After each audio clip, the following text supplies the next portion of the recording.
An off-duty FBI agent was dancing at a Denver bar over the weekend. When he did a backflip, his gun fell out of his holster, and as he reached to recover it, he accidentally fired a round into an onlooker's leg. This is a true story. Here's the video. Sources say the hapless, accident-prone agent has been involved in a series of absurdly stupid mishaps and mistakes, including the time he failed to examine the Democratic National Committee's computer after it was phished by the Russians, the time he allowed Hillary Clinton's campaign to destroy evidence of her misuse of classified documents, the time he questioned Clinton without putting her under oath, the time he listened in to the phone calls of people working on the Trump campaign, the time he sent a college professor to spy on the Trumpers, and the time he pressured Mike Flynn into a confession of lying, even though he knew Flynn hadn't lied. After the Denver bar incident, the chuckle-headed agent was taken into custody by the police, but he was later released without charges. The agent celebrated his release by doing a backflip, causing his gun to fall out of his holster, whereupon he reached to recover it and accidentally fired a round into his head, blowing out his own brains. In the aftermath of that accident, he was appointed to lead the investigation into Trump's collusion with Russia. Trigger warning, I'm Andrew Klavan, and this is The Andrew Klavan Show. Hunky-dunky, life is tickety-boo. Birds are winging, also singing hunky-dunky-doo. Ship-shaped, ipsy-topsy, the world is zippity-zing. It's a wonderful day, hurrah, hooray! It makes me want to sing. Oh, hurrah, hooray! Oh, hooray, hurrah! All right, we are back from Knowles' wedding. We did everything we could to prevent it, but it was like watching King Kong take Fay Ray to the top of the Empire State Building. There was nothing we could do. Windows, windows change everything in a house. You don't want to be the blind getting the blinds. No, you really want to get them. And they're hard. It's boring to go shopping for them. You can use Blinds.com. Blinds.com makes it really easy. If you're not sure what you want or even where to start with Blinds.com, you get a free online design consultation. Just send them pictures of your house. They send back custom recommendations from a professional for what will work with your color scheme, furniture, and specific rooms. They'll even send you free samples. And here's the best part. If you accidentally mismeasure the wrong or pick the wrong color, if you screw up, Blinds.com will remake your blinds for free. I found this with my house. Changing your windows changes the whole place. For a limited time, you get up to 20% off everything at Blinds.com when you use promo code Klavan.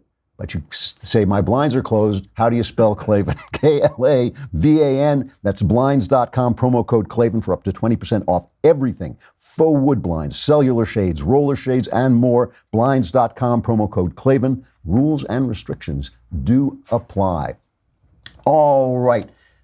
The Democrats are descending into farce. Do you know what a farce? A farce is a comedy marked by buffoonery and crude, ludicrously impossible events. And that's also the definition of the Democratic Party at this point. I mean, one of the good things about traveling, when I travel, I get to see more left-wing media. I'm in bars and hotel lobbies, and they play CNN because nobody would watch CNN if they didn't play it in public places. And on the elliptical machine in the gym, I'll go switch back and forth between Fox and MSNBC.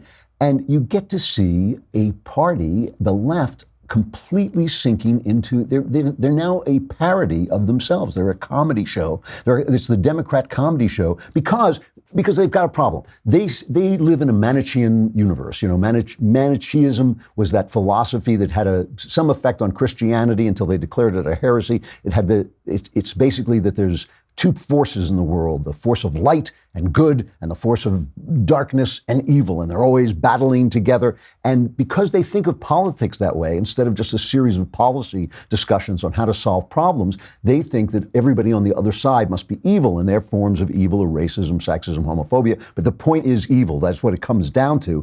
And so now you've got Donald Trump, who just exemplifies this because he won't apologize. He won't tiptoe around things. He is brash and rude and crude sometimes.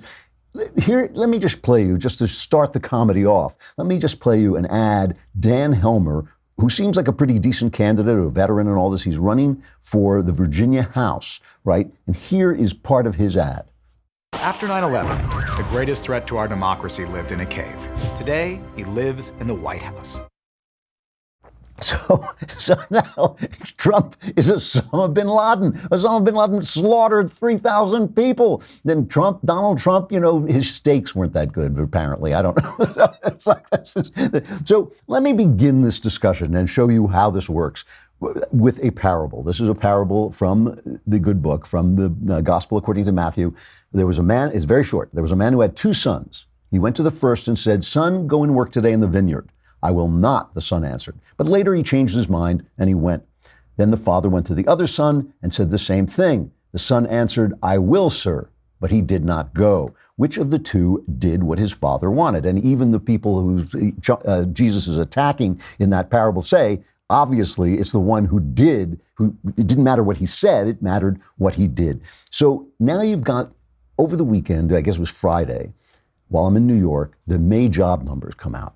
And they are extraordinary. The economy is extraordinary. The New York Times, a former newspaper, ran a story that said the real question in analyzing the May jobs numbers released Friday is whether there are enough synonyms for good in an online thesaurus to describe them adequately. So, for example, splendid and excellent fit the bill. This is the New York Times talking about the Trump economy. The U.S. unemployment rate dropped to an 18-year low of 3.8%. I think it's tied going back like 50 years or something. Employers hired more people than economists had forecasted. Wages, which is also a big deal, wages have been stagnating, although it's a question whether they've actually been stagnating, but the point is they haven't been rising as fast as we'd like. Wages also grew faster than expected, a sign the tighter labor market is prompting employers to pay workers more. And the black unemployment rate, because remember, this is the big thing, Trump is a racist. The black unemployment rate, whose decline Trump has celebrated, fell to a new low of 5.9%. This is the biggest low in history. It's almost full employment for the black Americans. Okay, so just what do you do with this? If you're living in a Manichean universe where Trump is the force of darkness, you now have to go after this great economy, and you can only do this by descending into farce. I mean, you have to become basically, I am an absurd person saying stupid things. That's what happens to you. So Trump had a tweet an hour before the job numbers come out. He said, "Looking forward to seeing the employment numbers at 8:30 this morning." Didn't say what they are, just said that. That is a break in protocol, right? You're not supposed to do that. You're supposed to wait until the job numbers come out. Although Obama did sometimes say something that could be taken as a hint that he was preparing you for his lousy job numbers, which were continually lousy, even though they kept touting them as going up. I mean, these are extraordinary, and they're because of Trump. They're because of Trump's policy, because of the tax cuts. So the media goes nuts about this tweet. And I'm on the elliptical in the gym, and I'm watching TV, and I'm watching Morning Joe, right? And you can see this chyron, the bottom third of the screen, and it's got these basically these incredible job numbers. I'm reading the chyron, and I'm going, wow, look at those job numbers. The economy's going great. And they're talking about this tweet, that the tweet went out early, and they have this Princeton professor on, Eddie Glaude, I guess he pronounces his last name. And he's talking about the fact that Trump violated a norm by tweeting this stupid tweet. Listen to this. One wonders, does his narcissism have any limit, any bounds? It doesn't seem to be the case. And then one has to ask yourself the question, can we survive this? There's kind of this daily attack on basic norms that guide how this democracy functions. And it's not happening just simply at the presidential level. It's happening all around him, and how folks are complicit with this. And this is just the latest in how he's trying to tip the markets, however we read it. But there's something going on here. So I'm just sitting here wondering, as we debated the particulars, how will we bounce back from this, Joe? I know you have undying faith, but I'm just wondering, how do we bounce back from this experience with Donald Trump? If you can't see it, if you're not watching, it's just the chyron is talking about these incredible job numbers. Well, it's like, professor, stick your head out of the television, look down and read the chyron under you. How will we survive? What? NBC ran the headline because all the liberal news outlets did this. They obsessed about this tweet. NBC runs a headline. Listen to this English. Economy added 223,000 jobs in May, but Trump's pre-market tweet is the focus. It is the focus. I love that phraseology. It is the focus to whom? It's whose focus? It's your Don Lemon. Here's Don Lemon. I swear, if he's so lucky there's a Chris Cuomo in the world, or he would just be the dumbest guy on CNN. Don Lemon says, there's no questions today's job report is good news, including the news that we're as close as we've ever been to full employment in the black community. But what's full employment without full respect? Well, Don thinks that Americans don't respect black people, but it's just him. He's extrapolating from the fact that we don't respect him. I'm black, they don't respect me. Maybe it's all black. No, Don, it's you. It really is you. I have this image in my head of a guy sitting. He sits down to dinner and he says, "Honey, kids, I have some good news. There will be Christmas presents this year. This year we will have Christmas presents. But I also have some bad news. Trump sent out a tweet an hour beforehand. And Don Lemon, he would then wait for them to stop sobbing about, no, I'm happy with Christmas, but the tweet. And then he'd wait for them to calm down before he broke it to them that Don Lemon feels disrespected. I mean, it's insane. It is an insane comedy show. All right, before I got to go on with some of this because there's some really funny stuff coming down. Nancy Pelosi says she issued a statement. Strong employment numbers mean little to the families hit with soaring new costs under the Republican watch. She's talking about Obamacare. Nobody's on Obamacare. People are, and Trump says new plans are coming out. Anyway, just hilarious stuff. You got to say, at least the Democrats may not have anything to offer policy-wise, but they have the gift of comedy, the gift of laughter. They give us the gift of laughter. All right.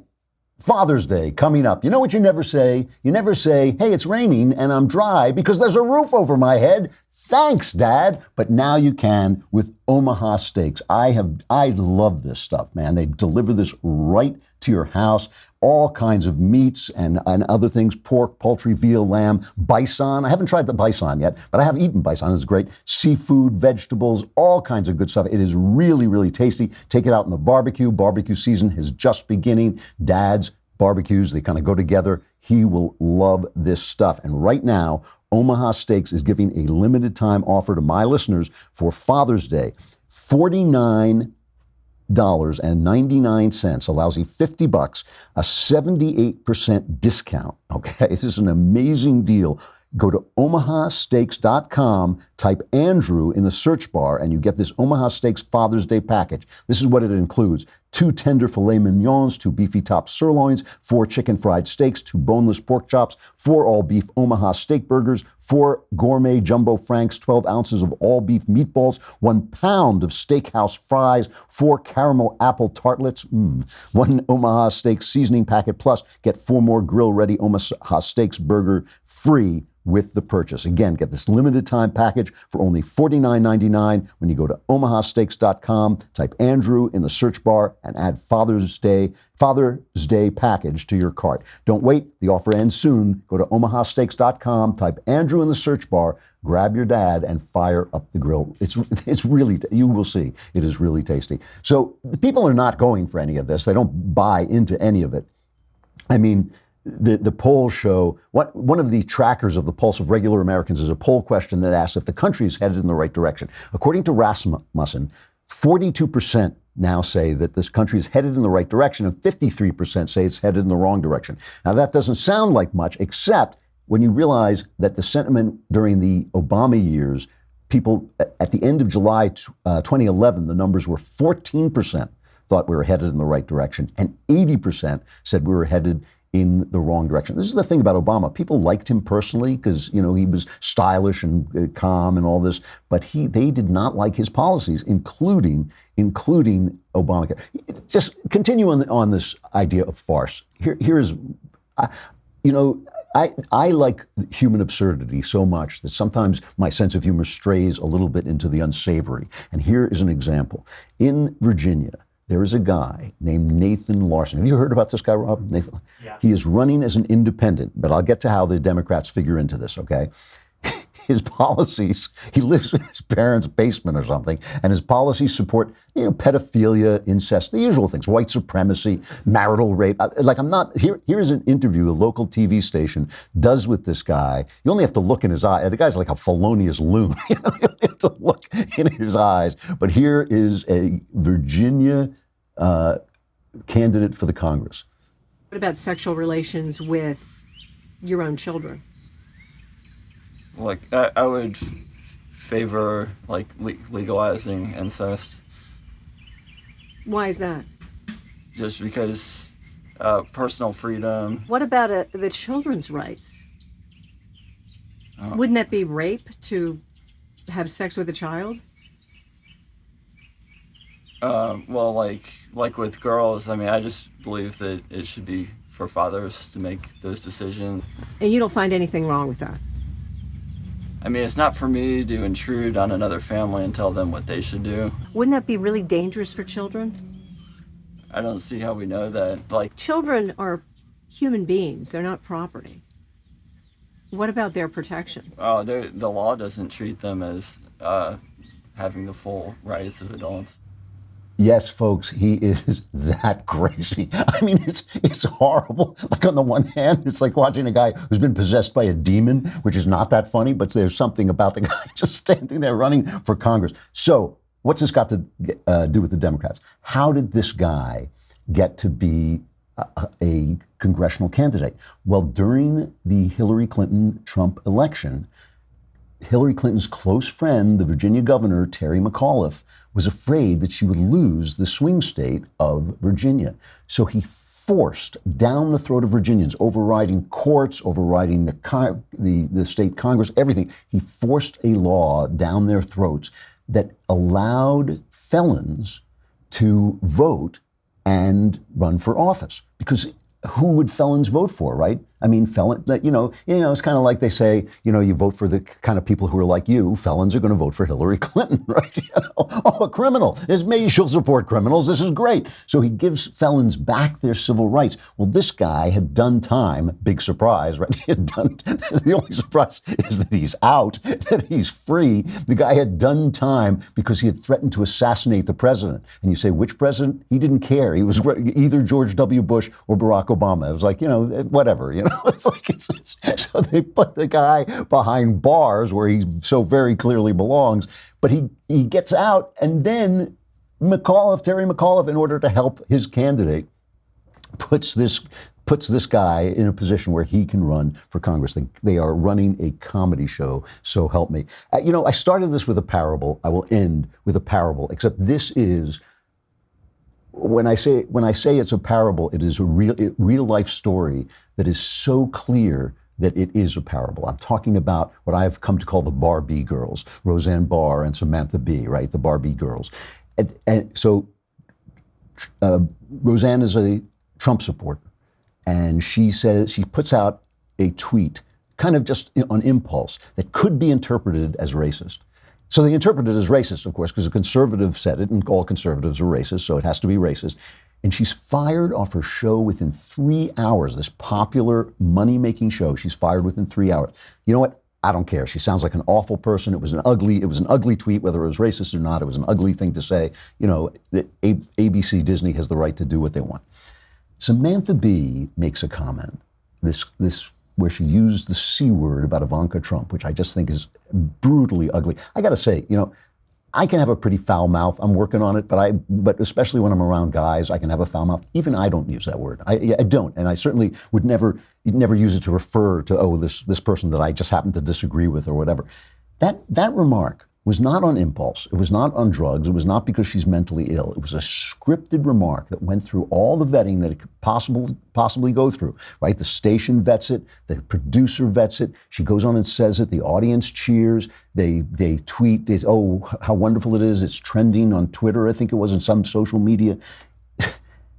She kind of issues a kind of apology now that there's a lot of outrage. She's kind of apologizing. They give her an award, The left starts having this conversation about, is it really bad to say this? I mean, now the Democrats have become the party that thinks MS-13 has, sparkles with the divine spark, and, it's okay to call women this ugly word. That's the party. That's the party. We hate the good economy. We're not moved by the fact that you have a job. We call women the C word, and we love gangsters. I mean, that's their policy. That's their policy. And you look there and you say, like, you're joking, right? No, that's really where we stand. And then they start talking about there's no double standard. They start saying there's no double standard. Well, who is it? Brooke Baldwin on CNN, and good for her. Brooke Baldwin, she's on CNN, so she's obviously a left-winger, no friend of Trump, very, very hard on all things right-wing.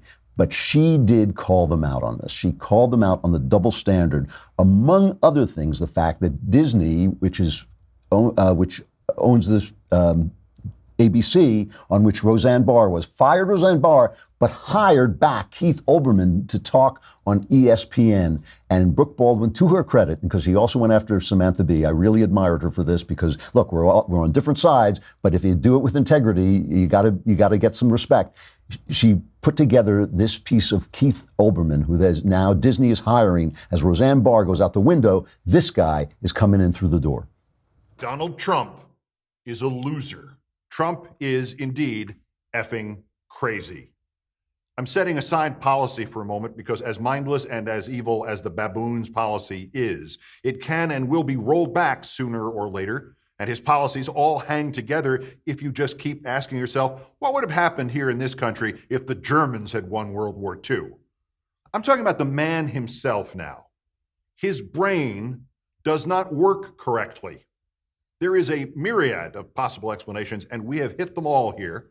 Congenital disease, drug use, any of a dozen post-concussion traumas, Alzheimer's, senility, lack of common sense, lack of awareness of things in the world besides himself, and endless specific emotional or psychological or intellectual incapacities, or all of these things at the same time. You said recently via tweet that Trump and his family have done more damage to America than bin Laden and ISIS combined. Yes. All right, we'll finish this up in just a minute. First, we got to talk about Dollar Shave Club, which I have used for years and years, long before they became a sponsor. I love their razors, but they don't just send razors. They send you a razor, a pack of razors every month, or you can put anything you want in your box.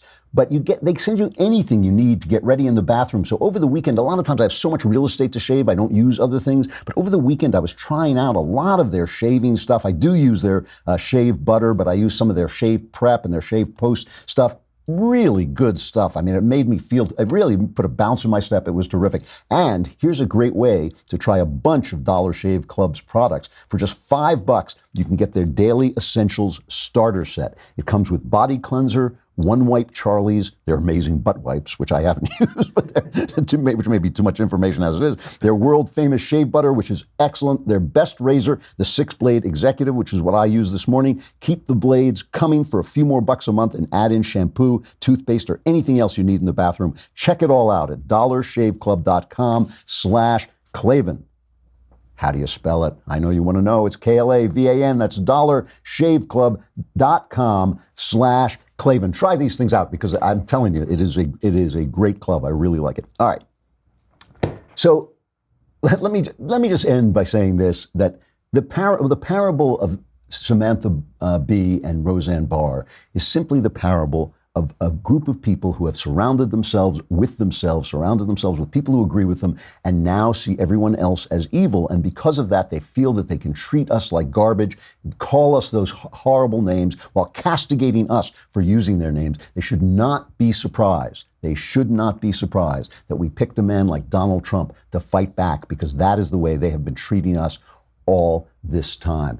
Hey, speaking of Father's Day, we have a special treat for our audience in honor of Father's Day. On Tuesday, June 12th at 7 p.m. Eastern, Daily Wire God King Jeremy Boring will descend among us and host a roundtable discussion with Ben Shapiro, me, Andrew Klavan, and Michael Knowles. And we'll discuss what fatherhood means, why fathers matter, and how fatherhood will stand up to an increasingly anti-male culture. Subscribers will even be able to write in live questions for us to answer. on the air. Again, that's Tuesday, June 12th at 7 p.m. Eastern, 4 p.m. Pacific. You can find our special live stream on Facebook and YouTube, so don't miss it. Hey, coming up, I got to say goodbye to Facebook and YouTube, but coming up is a conversation with our own Jacob Airey. Now, every time Knowles usually does this portion of the show, he's on his honeymoon. I wanted him to call in, but he said no, he was busy doing something, I don't know. But no, Knowles, every time Knowles comes on and we get into it, we start dissing comic book movies. I walk down the hall and Jacob comes out and says, let me come on and defend comic book movies. Normally, I just call security and have him taken away, and nobody's ever complained. Nobody ever complains about dragging him away. But normally, but today, I'm going to let him come on and give Marvel and all the other comic book movies his defense, and then we're going to take him out in the parking lot and just kick the living daylights out of him. All right, all right, we'll say goodbye to Facebook and YouTube. Come on over to thedailywire.com. While you're there, doofus, subscribe for a lousy $10 a month, or a lousy $100 for the year, and get the Leftist Tears tumbler. It looks like you're really going to need this Leftist Tears tumbler, so you want to get it now by subscribing for the year.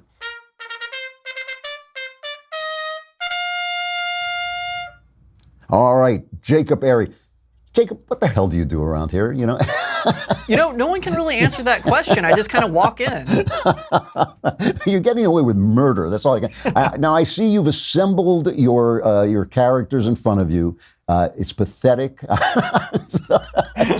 I'm just ashamed to know you. But listen, here's the thing. As I've said many times, it's not that I mind a comic book movie. I mind that all movies are now comic book movies. That is what disturbs me. And I do not understand. In all honesty, it's as if, I know there's some people who don't like Westerns, and sure, they're, homosexual communists, but that's okay. There's nothing wrong with that. But I don't understand why this genre continues talking to people. We have people, as you know, out in the hall. I come in, Shapiro and Austin are in some fight about what happened to Han Solo, and I want to grab them both and say, he's not real, Not a comic book movie. Not a comic book movie, fair enough. But I would like to know, let's talk about it personally first. What is it that you've obviously been in love with comic books and so on since you were a kid, right? Oh, yeah. Yeah. So what is it, you think, that grabs you personally about these films? Well, for me personally, like you said, my first comic book adventure into comic books was I collected Batman and Spider-Man comic books from the age of 8. And for me personally, it's just being able to see all these characters that I saw in illustrations and in these graphic novels come to life. And, sometimes they're miscast or whatever, but for the most part, I feel that Marvel in particular has been really good at casting the actors to play the roles. And it's just, I have to say, it's about 55% nostalgia. You love, it's millennials have this thing about nostalgia. I'm certainly a millennial. And I think watching these characters come to life, and I can take my nephew to see them, I can take my friends to see them, and it's something that I enjoyed, and it's there for me on the big screen. Well, unfortunately, that's not as idiotic an answer as I was hoping for, but all right, that actually makes perfect sense to me. But now tell me this, I'm getting on. I see that I talk to people when I go to universities. I always say to them, because I'm a fiction writer and I write, for the screen, I sometimes say to them, what do you do for entertainment? Do you ever go to the movies? Because they don't. Millennials don't go to the movies anymore.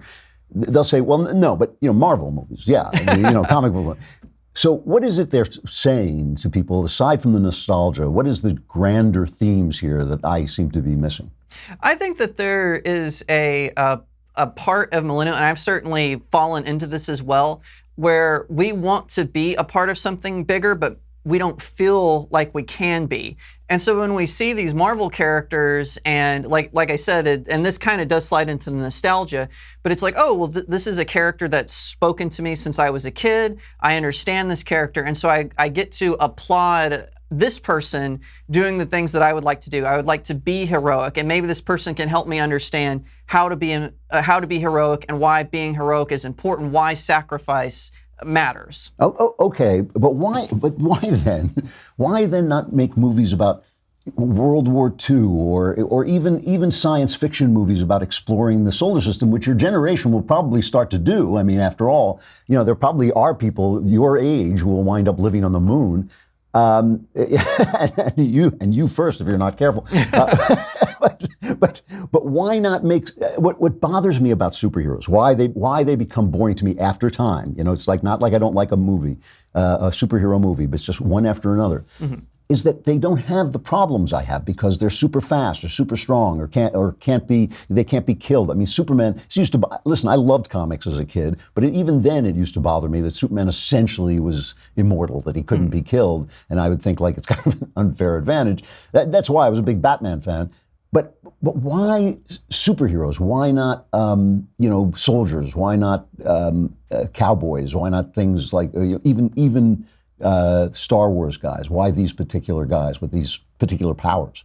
Well, I think it has to do with escapism. I think whenever we go to a movie, and whether we like it or not, the movies are an art form that is meant to entertain. Right. And I think that when we go to the movies, we don't want to be, I learned about this battle in history books. I learned about this. And I know I actually had a really good father. He made sure that besides superhero movies, I was watching World War II films and Westerns and whatnot. So shout out to my dad for that. But, even me watching Dunkirk, I'm like, this is a really fantastic film, but it gets this, and this wrong about history. And so I feel like they just go into these films knowing that it's fiction and it's a way for them to just take a break from their daily lives and also get to see what their favorite characters are doing. Because, these movies, they move forward. They're not a static timeline like the comics are. They actually move forward in time. So I think that, it's a television show. It's a better television show. So I think that has something to do with it. I can't say I'm 100% positive of it, but that's what I would say.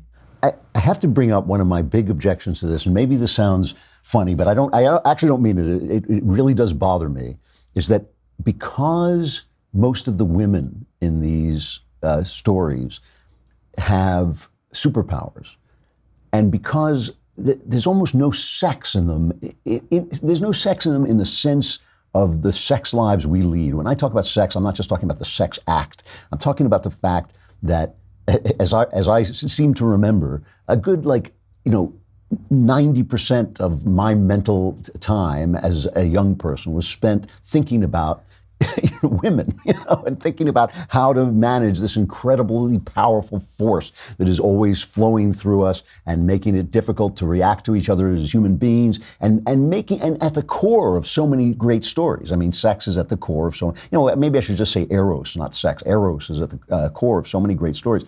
These stories seem to me almost devoid of eros. Am I wrong about that? Am I missing something? Well, I would say that you're not wrong in the sense that, there's not a whole lot of it, but I would say it's toned down. So for certain, if you watch the Iron Man films, he certainly has this sexual tension with Pepper Potts, the main character, Tony Stark. Captain America, certainly every single one of his films has some sort of sexual tension to it. So I think, too, there are already so many things on television and in films. It's kind of like, I do see your point a little bit there, Drew, but part of me is going, well, yeah, but so many other films have that. Why does this one specific genre need to be filled up with it? But like I said, you can definitely see it, certainly in the Dark Knight trilogy, Christopher Nolan's masterpiece.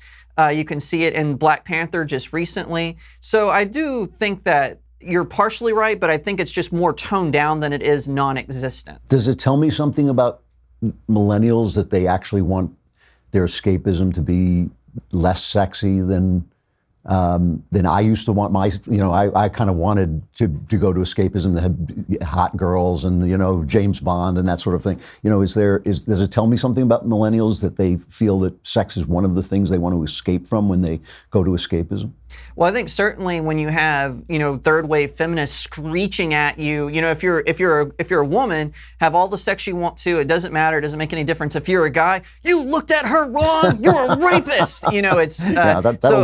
So certainly for men, I can definitely see how that has a part to play in that. So tell me that I think of Marvel and DC. Is there any? What are the comic book universes that I'm supposed to know about? Well, you have Warner Brothers has what's called the DC Extended Universe, and that's Batman versus Superman, Justice League, Wonder Woman. Right. You've got the Marvel Cinematic Universe, which just released Black Panther and Avengers: Infinity War, and then Sony has, or excuse me, not Sony, but they have Fox has the X-Men universe, and they're all separate, unique. They have their own storylines. I believe that Dark Horse Image Comics, they're actually thinking of launching a cinematic universe with their premier character Spawn. I believe Jamie Foxx has been cast to play him. So now we have a fourth one we get to go to movies to see. All right. Well, listen. I hope one day you learn better and start taking more adult art. I appreciate your coming on. You actually, I got to say, Jacob, you actually made a fairly solid defense. Get out, and I never want to see you again. That's fair. Thanks a lot, Jacob. Thank you. Appreciate it. That was actually very, very interesting. It was worthwhile. I mean, people, they love these films. They love them. And it's not that I dislike them. I always feel like everything is black and white on the air. Like if you say you don't love them, everybody thinks you hate them. That's not it. I just think like enough, like they're all the same. Anyway, I loved Logan. I thought that was a great one. While we're talking about movies, I got to tell you about a movie I saw on the plane, which I want to recommend because critics really dissed this picture, and yet the people loved it. When you go on Rotten Tomatoes, it's one of those things that gets like 50% from the critics and 90% from people. But it's this musical called The Greatest Showman. And I watched it on the plane, and I'm going to watch it again, which I almost never do, but the sound was a little muddy on the plane. It is a musical about the life of P.T. Barnum, and it with Hugh Jackman. If Hugh Jackman were any better at musical comedy, he'd have to be gay. I mean, they would just have to say, "I'm sorry, Hugh." It was just one thing. He is really good at it. Really talented guy. Very talented actor. Very appealing guy. And P.T. Barnum, he wasn't just a con man. They always quote that line, "There's a sucker born every minute." And I don't think there's any evidence that he actually ever said that. But he did run a kind of a freak show, with the bearded lady and the Tom Thumb, the midget and all this stuff. And they take that story and they make it about, corny stuff, but still they make it about inclusion. And he's giving these freaks, and he's including them in life. He's giving them a purpose, and he's taking them in. And some of them are black. And actually, Barnum was a fighter for rights for black people. He went into politics later on, and they take it and make it about that. But it's also about the glory of bunkum, the glory of fakery and fooling people. And what really struck me about this, I mean, it has a couple of great moments. And I got to remember to mention this one woman who's Zendaya. I've never heard, have you heard of Zendaya? Yeah, because she's like a Disney girl or something like this. Really talented, extraordinarily beautiful, very charismatic. She could actually become a star if she doesn't blow herself out like all those other Disney girls always do. But she was really something else. But there are a couple of really good numbers. The songs are okay, but the numbers are great. Zendaya has one with Zac Efron on the trapeze that is really entertaining. And there's one number between P.T. Barnum and Zac Efron, who plays Philip Carlisle, who's kind of a stand-in for Bailey, the Barnum and Bailey Circus. But in this, Carlisle is a play producer, and he's a very upper-class play producer who believes in the arts. And Barnum needs him to bring him into polite society. And Barnum goes to him and says, "Dad, what do you want to waste your time in the stuffy old arts for when you can be a bunkum artist like me?" And the film is with P.T. Barnum in this. So here's this one number. I'll just play a minute of it. They're in a bar together. It's really cleverly done with them slamming the drinks down to catch the rhythm of the song. And P.T. Barnum makes his pitch to this guy. "Don't be like you, all stuffy and doing art. No, you don't art. Let's come on over and run the bearded lady and Tom Thumb." Right here, right now, I put the offer out. I don't want to chase you down. I know you see it. You run with me, and I can cut you free out of the treachery of walls you keep in. So trade that typical for something colorful. And if it's crazy, live a little crazy. You can play it sensible, a king unconventional, or you can risk it all and see.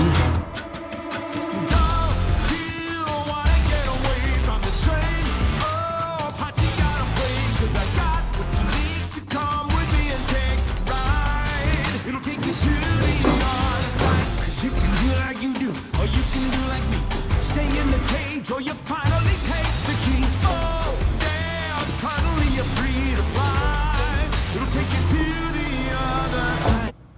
That's a good number, but the point of it is get away from the arts and civilized society and become a bunkum artist. And I was thinking about this and comparing it to Mad Men, because I don't know if you've seen Mad Men, but the thesis of Mad Men was that America at its greatest was a fake. The guy who is the star of Mad Men is living under a fake name. He's stolen somebody else's life. All he does all day is take American desires and turn them into sales, turn them into products. The last scene of Mad Men is one of the truly great television scenes where he then moves into the 60s, and he even takes the 60s and turns it into a Coke commercial. I mean, it's just everything. In other words, everything that America does ultimately becomes capitalism.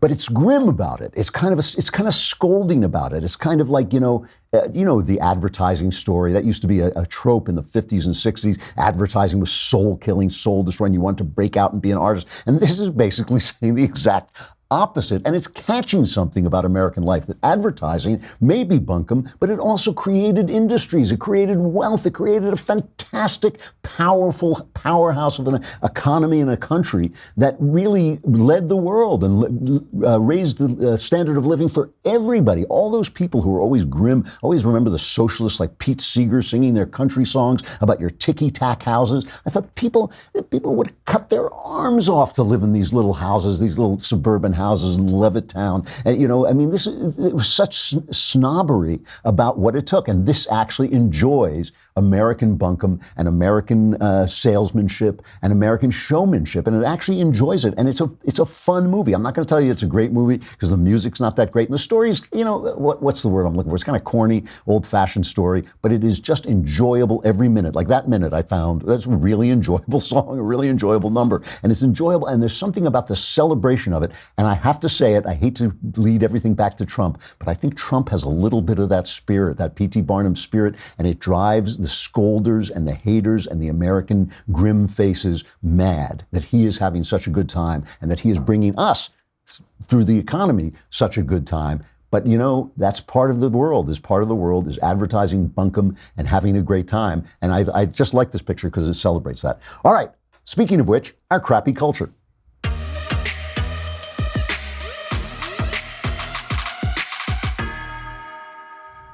I am never going to stop attacking Starbucks for their reaction to this, to the social justice warriors. I am so ashamed of them. I like their coffee. I can't bring myself to go in there. I'm not boycotting them, I'm not going to say, oh, this is a political act. But I'm in New York. When I'm in New York, that's all I do. I eat at Starbucks all the time. I have a Starbucks gift card. I walk in, I buy my lunch. I could not go in. I couldn't go in. I'm so embarrassed that they have allowed themselves to be taken over by these Black Lives Matter social justice warrior because they threw a couple of people who were misbehaving. They weren't paying for anything and they were sitting on the property, and then they refused the order of the police to go out. They happened to be black, but they were also trespassers. So Starbucks employees, I'm reading this, I think this is from PJ Media, Starbucks employees are bristling after being forced to sit through an entire day of training on racial bias on Tuesday following this April incident in Philadelphia. In order to atone for the now fired manager, the manager who threw out these guys and called the police, Starbucks rolled out a new inclusiveness policy, shuttering 8,000 locations for a day of color-brave training, which included several documentary videos, notebooks for employees to record their private thoughts, and a 68-page employee guidebook, which teaches employees about topics such as institutional racism and the history of prejudice. According to the Wall Street Journal, they also listened to a series of audio recordings of Starbucks employees describing interactions they have had with customers in which their own biases became apparent. And one of them said that they have turned, because now they have to allow anybody in. They say anybody can come in and use the bathroom. One of the employees said Starbucks is now becoming America's largest public toilet. All they had to do is say, hey, you know what? We're a business. We're a friendly business. We love everybody, but we're here to make money, so you've got to pay to use our property. That's all they had to say. It has nothing to do with race. It's in Philadelphia. You think they're not serving black people in Philadelphia? I mean, people, they work on you by blotting out your imagination. All you got to do is use your imagination for 2 minutes and ask yourself, wait a minute, Are they not serving black and white and yellow and brown and all kinds of people every single day? And they're going away going, that's good coffee. Isn't it possible it's just these two guys doing the wrong thing? You know, I mean, maybe the manager overreacted. Maybe she didn't. Maybe she was doing what they told her to do. But why are they apologizing? I'm telling you, I can't. It's just like like the NFL. I'm not boycotting them. I just cannot watch a bunch of billionaires, millionaires diss the flag in America's game. It's the same kind of thing. And I cannot go into Starbucks while they are groveling like Stalinist prisoners. All right. That's all I have to say for today, but I have more to say tomorrow. I really want to talk about the Supreme Court decision about the cake baker who refused to bake for gays. Want to talk about a lot of other things. Plus, we have my friend John Miller here to talk about literature. Should be a great show. That's tomorrow. I'm Andrew Klavan. This is The Andrew Klavan Show.